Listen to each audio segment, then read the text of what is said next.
తెలుసు కదా, పిలుద్దాం నడుర్రి.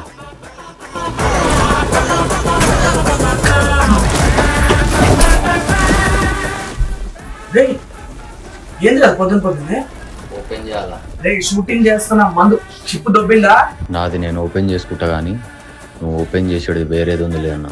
ఏంటది? నడు చెప్తా.